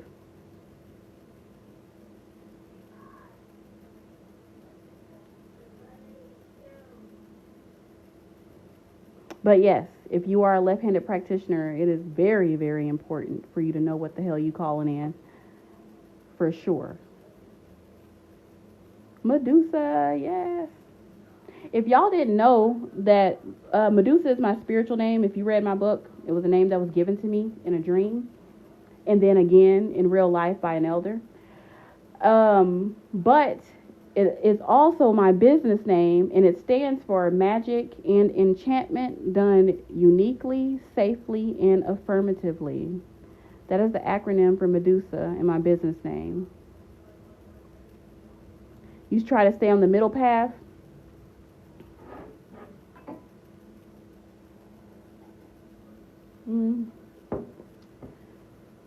Doing what I do for a living, it's important to learn left-handed work. Very, very important. There are a lot of people who do not like what I'm doing. They feel like I should be charging y'all. And they think that I'm taking from them by not charging y'all to teach y'all. So, unfortunately, I have no choice but to learn how to protect myself because people don't like me because of what I do.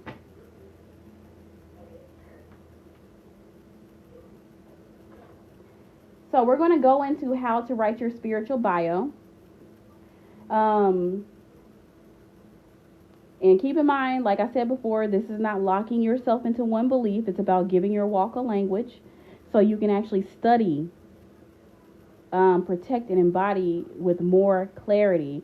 Your spiritual bio is like an internal spiritual GPS. It doesn't have to be long, but it should speak to where you are and what is guiding you. So you begin by answering these questions up here.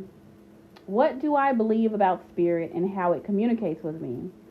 This is actually your foundation. Are you someone who believes in a personal God, multiple deities, ancestors, the universe, energy? We already went over this. If you're still unsure, describe how spirit has made itself known to you through dreams, nature, signs, gut feelings, or sacred texts.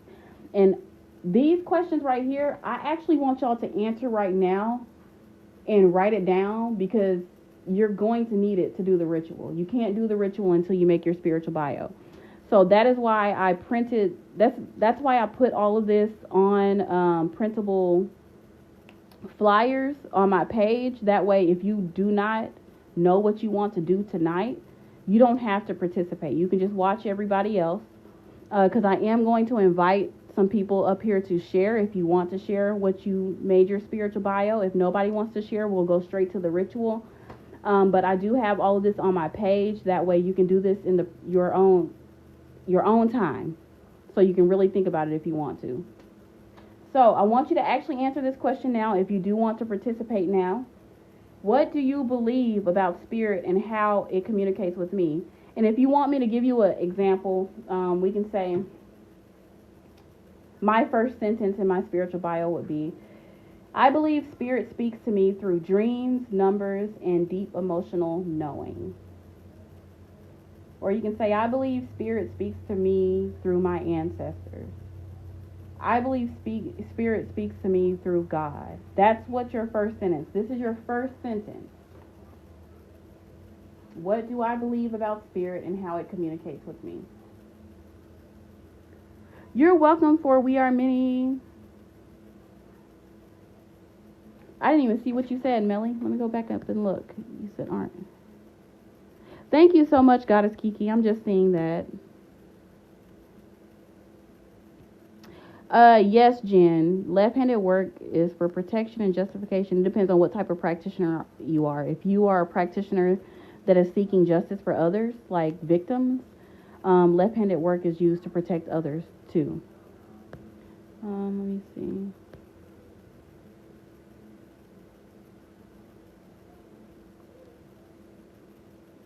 Oh, I'm shaking the phone. My bad, y'all. So we'll move to the next question because y'all can see them up here. Where did my beliefs come from, and what have I chosen for myself? Is there a name for when your experiences are being viewed by spirit from within yourself? It's called spirit-led.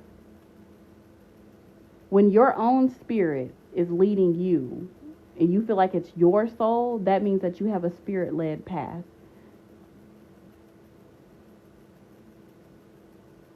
Do you want us to answer in the chat? Oh, no, you can write it down, Britt. Write it down. If you do want to share, I'm going to give people the opportunity to actually come up and be guests, and they can share. And then I can go through the list and see if we can name you on the live if you want me to. What's tomorrow? Yeah, tomorrow's Sunday, so Sunday is my off day, so I don't have nothing to do tomorrow.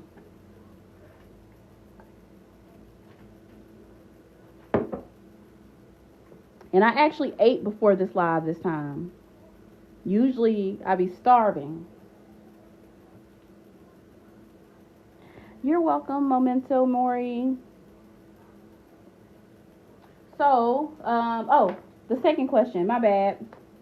Where did my beliefs come from, and what have I chosen for myself? So this helps you separate what you inherited from maybe family, indoctrination, from what you are now reclaiming or shaping. So the first part of the sentence, where did my beliefs come from? That's asking, how were you raised? The second one is, what have I chosen for myself? So that is what you resonate with now. And I'll give you another example. I was raised in a Christian household, Kojic to be specific, but I no longer resonate with religious institutions. I still pray, I still study the Bible, but I also study astrology and practice ancestral veneration. That would be, even though that's multiple sentences, that basically sums it up. I was raised Christian. I no longer resonate with religious institutions, but I still pray, I still read my Bible, but I do everything else too. It's the religion that I don't like, not the actual practices of the church.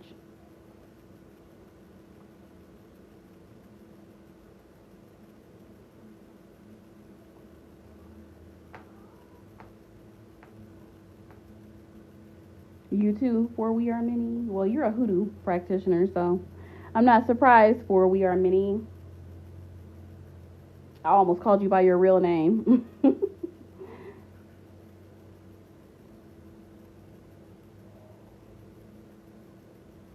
Thank you, Dimples, for the likes. Oh, okay. Okay. So,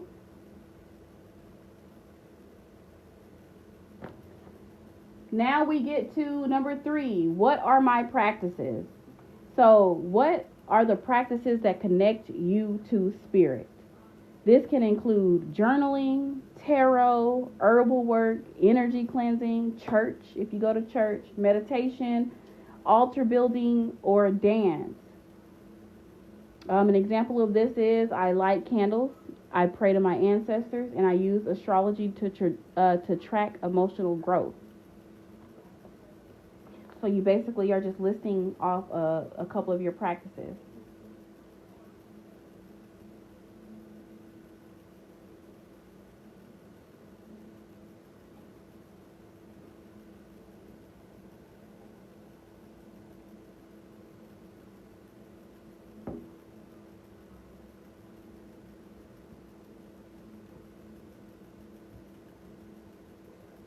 Okay, good. Goddess Kiki, the examples help.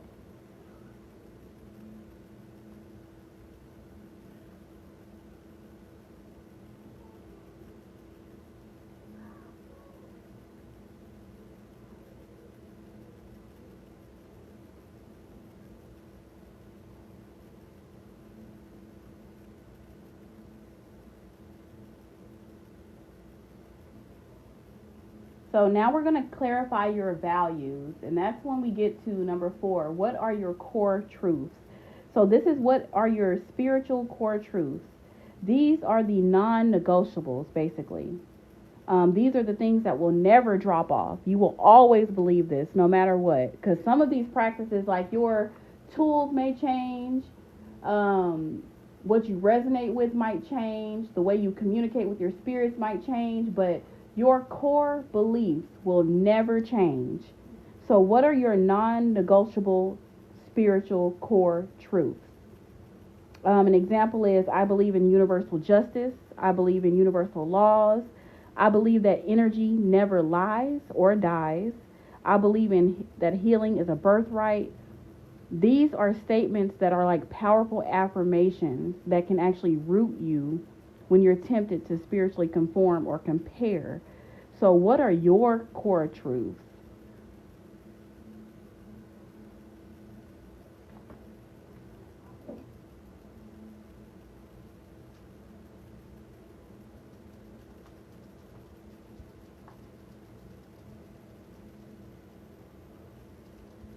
And number 5 and number 6 are actually going to be answered together. I just separated them.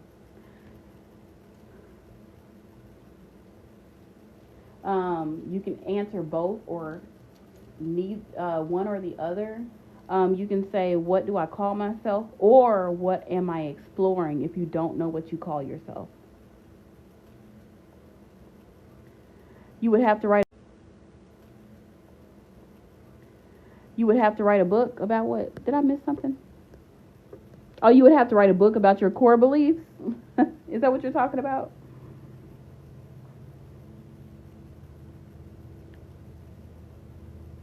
I am currently working on a book that has all of my theories in it,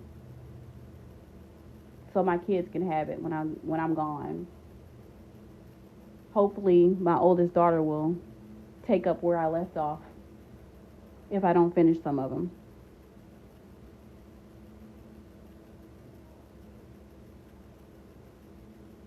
Example of 5. Oh, okay, y'all ready for the next one? So finally, this is the closing section, number 5 and number 6. What do I call myself and what am I exploring? This is where naming comes in. You may say, I identify as a spiritualist, or I don't label my path yet, but I know that I am called to connect with my ancestors and practice candle work, things like that. Even if the label isn't clear now, claiming what you're learning or leaning into helps you find others walking similar roads. All of this is going to help you research your own beliefs. That way you will be doing it with reverence and respect. You just won't be practicing something because you've seen it. You'll actually know the why. Why am I practicing this?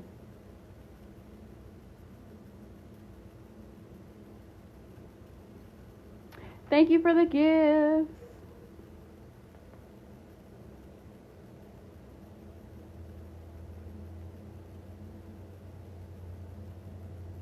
So, based on your answers, here's what it could possibly mean.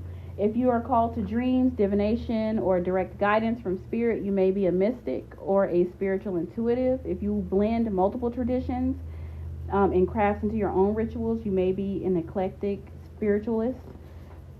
If you are into ancestor work, root healing, and family memory, or central to your path, you may be aligned with ancestral spiritualism, diasporic traditions like hoodoo, things like that.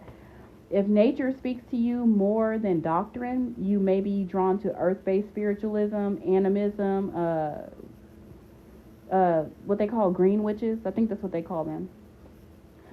If you are deconstructing but still praying, still honoring God, or studying scripture, your path may be progressive faith, or you might be a Christian witch, a Christian spiritualist, things like that.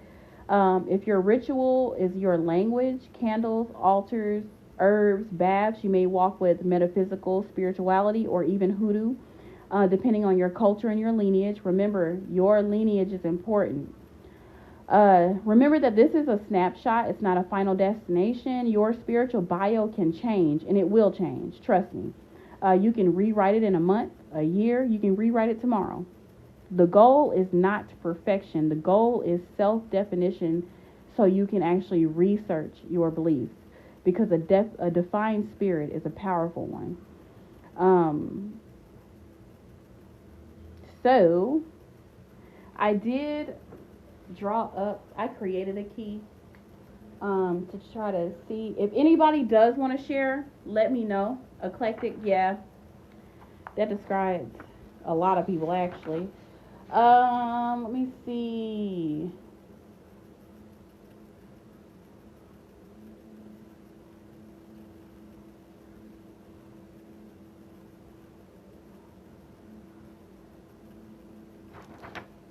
Is this it?